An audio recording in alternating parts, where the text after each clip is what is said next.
Et bonjour tout le monde. Voilà, donc on se retrouve en plein milieu du Pertuis. On est face à la houle, comme vous pouvez le voir. Donc c'est assez sympa. Le bateau monte et descend avec une houle pas très haute et très large, donc c'est vraiment un régal. J'adore ça moi. Voilà, bah écoutez, ce que je vais faire, on va passer à l'avant et on va discuter un petit peu tous ensemble. Profite d'un moment de calme, d'un long bord. Le pilote est réglé depuis un petit moment, donc ça risque pas de bouger. Un dernier check-up. Ouais, on est bon.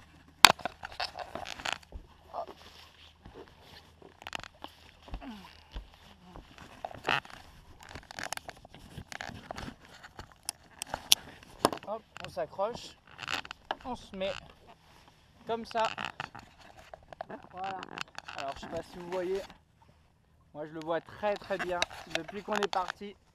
C'est un signe, depuis qu'on est sorti du chenal, que j'ai hissé la grand voile et que j'ai coupé le moteur, je le vois. Alors que c'est assez rare normalement, parce que normalement on ne le distingue pas d'aussi loin. Et qu'est-ce que c'est? C'est le phare de Chassiron. Le phare de Chassiron, qu'est-ce que c'est? C'est un rêve. Donc c'est pas pour tout de suite. Aujourd'hui on va à Saint-Denis-d'Oléron, qui se trouve un petit peu plus sur notre gauche. Voilà, pour faire simple.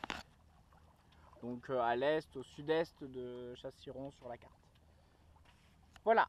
Donc voilà, je vais profiter un petit peu là avec des conditions pareilles. Regardez un petit peu. Je profite, je vais papoter un petit peu avec vous. Je vais vous raconter un petit peu pourquoi Saint-Denis, tout simplement. On va faire un petit peu ensemble le tour de pas mal de choses.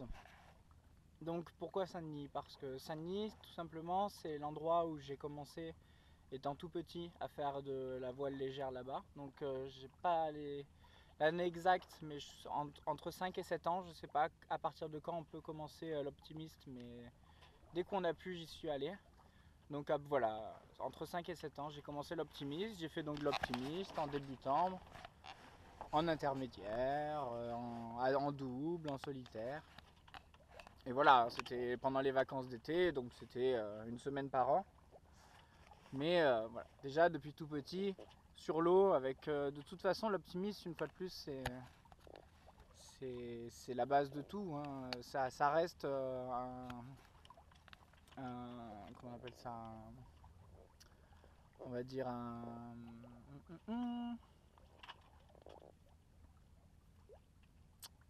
ça reste voilà, quelque chose, en tout cas il y a une voile dessus, donc du coup on a des notions, si vous voulez, de vent, de mer, etc. dès tout petit.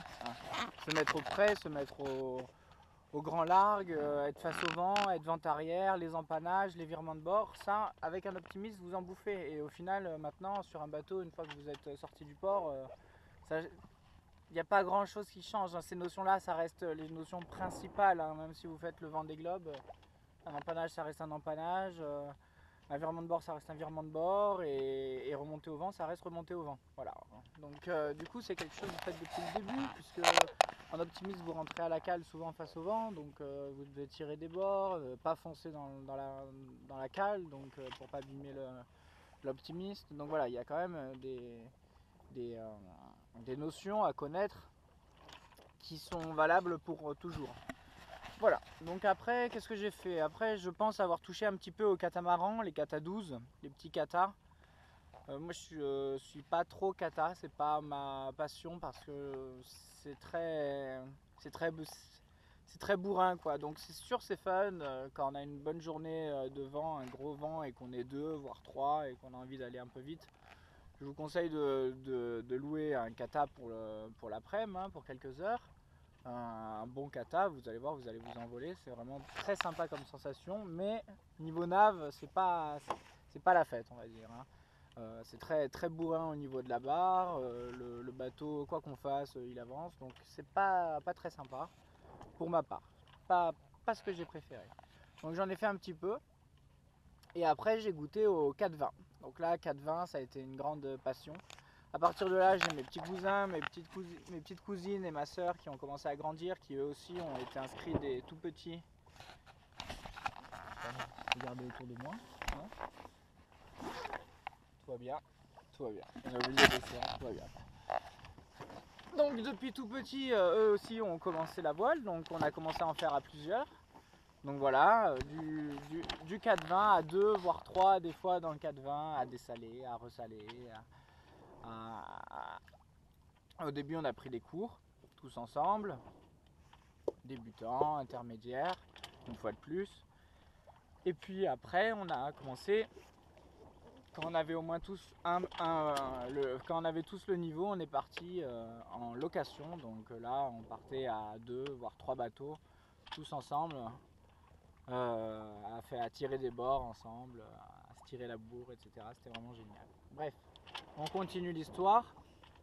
Donc voilà, j'ai découvert aussi le spi sur les 4-20, hein, c'est là où j'ai commencé à faire du spi.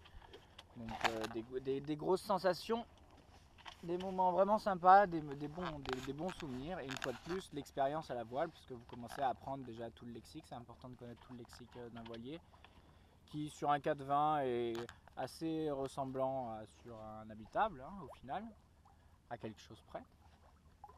Et voilà, j'ai continué comme ça à Saint-Denis, toujours, là où on va, hein. À chaque fois, chaque été, on faisait une semaine de voile tous ensemble, et on continue encore d'ailleurs. Voilà, donc je suis très heureux de faire ça, et c'est comme ça que m'a pris un petit peu l'envie, si vous voulez, de naviguer.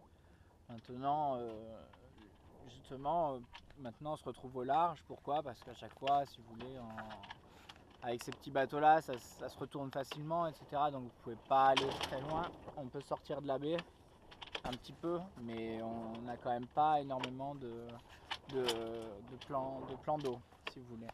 Donc du coup, voilà, avec un bateau comme celui-ci, vous voyez qu'on peut se retrouver au large. Alors je sais pas combien on a de profondeur, pas énormément parce que le Pertuis n'est pas profond, mais voilà, on se retrouve au large, face à Chassiron, donc le phare qui se trouve au-dessus de Saint-Denis, pour aller retrouver les eaux qui ont connu mes premiers bords quand j'étais tout petit.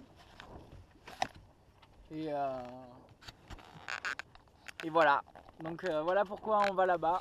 Je suis ravi d'y aller avec mon bateau cette fois, au lieu de faire de la location et au lieu d'en faire qu'une semaine par an. Je vais pouvoir naviguer là où je connais le mieux, les eaux que je connais le mieux, avec mon bateau pour parfaire encore tout ça. Et là-bas, il y a des conditions vraiment sympas, il y a des hauts fonds de partout, il y a des vents qui sont assez costauds, il y a du thermique, il y a tout ce qu'il faut pour apprendre à naviguer dans de bonnes conditions. Il y a aussi de la marée, il ne faut pas se rater parce que le port de Saint-Denis, il y a une marche à ne pas rater. Donc voilà. Vous voyez, on se rapproche gentiment. Peut-être que vous le voyez là-bas, le phare de Chassiron. Il est tout là-bas. Suivez mon doigt et vous voyez dans le ciel une tour qui monte, un phare qui monte avec des bandes noires et blanches rayées. Et donc après, nous, on va commencer à changer de cap pour se faire aider du courant et pour aller à Saint-Denis. Voilà les amis. Eh bien, écoutez, hein, au moins vous avez un petit peu l'historique. Hein. Après, je vous expliquerai peut-être plus en détail ce qui s'est passé après, parce qu'après, forcément, j'ai fait un petit peu d'habitable, j'ai fait des cours, etc. Mais bon, ça, je ferai une vidéo un petit peu sur mon expérience passée. Là, c'était vraiment tout ce qui s'est passé à Saint-Denis, tous les éléments, le côté famille, le côté sentimental, avec là où j'ai vraiment fait tout ce que j'ai appris, ça vient de là-bas, au début en tout cas, pour les premières années. Et donc voilà, je vous embrasse, je vous dis à bientôt. Et voilà, ce soir, Saint-Denis. Ciao.